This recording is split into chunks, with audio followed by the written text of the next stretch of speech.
2 বছর ধরে আমরা ক্লাস মানে 10-এ আছি, সায়েন্সে পড়তেছি, অথচ আমরা এখন পর্যন্ত চিনি না যে সায়েন্সের ল্যাব কোনটা। এই সায়েন্সের ল্যাবটা আজ পর্যন্ত মানে আমরা সায়েন্সের স্টুডেন্টরা এখনো যেতে পারি নাই।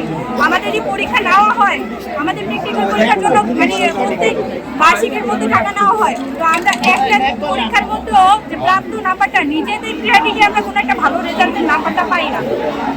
ওনারা টাকা নিয়ে যায়, ওনারা বলে যে পজিশন নাম্বার উঠে দিতে পারছে, আমরা যে কতটুকু পারছি না পারছি সেটা আমরা জানতে পারি না।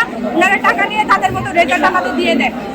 যেহেতু আমরা সমন্বয়ক সেই হিসেবে আমাকে রাতে 8টা বাজে ফোন দিয়ে বলেন একজন যে আমি নাকি সমন্বয়ক দলের, ওনারা আমাকে আরেকটা দলে ঢুকাই দিন।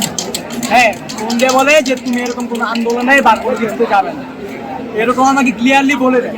ওনারা উপরে উপরে বলতে পারতেছে না, কিন্তু ভিতরে ভিতরে ঠিকই কথাগুলো বলতেছে। মানে ওনারা সম্পূর্ণ আমাদের বিপরীত, ওনারা চাইতেছে না। আজকে প্রকাশ্যে আমাদেরকে থ্রেট দিয়ে চলে গেছে যে আমরা কিছু করতে পারবো না, আমাদের চাইছে আমরা তা করব।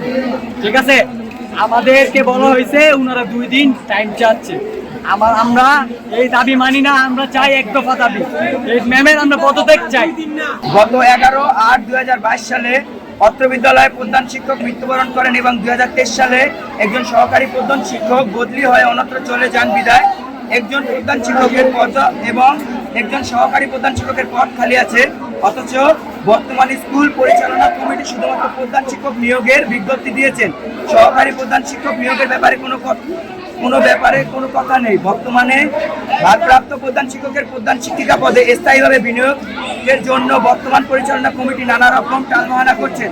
শোনা যাচ্ছে 10 লক্ষ টাকার বিনিময়ে উক্ত অযোগ্য ভারপ্রাপ্ত প্রধান শিক্ষকের প্রধান শিক্ষিকা পদে স্থায়ীভাবে নিয়োগের ব্যাপারে বর্তমান পরিচালনা কমিটির দৌড়ঝাঁপ চলছে, যা সম্পূর্ণ অবৈধ এবং নীতি বিপত্তি। এই কার্য গঠিত হলে স্কুলের ছাত্রছাত্রীদের লেখাপড়া তো গোল্লায় যাবে, তথা স্কুলের শৃঙ্খলাও পুরোপুরি ধ্বংসের মুখে যাবে।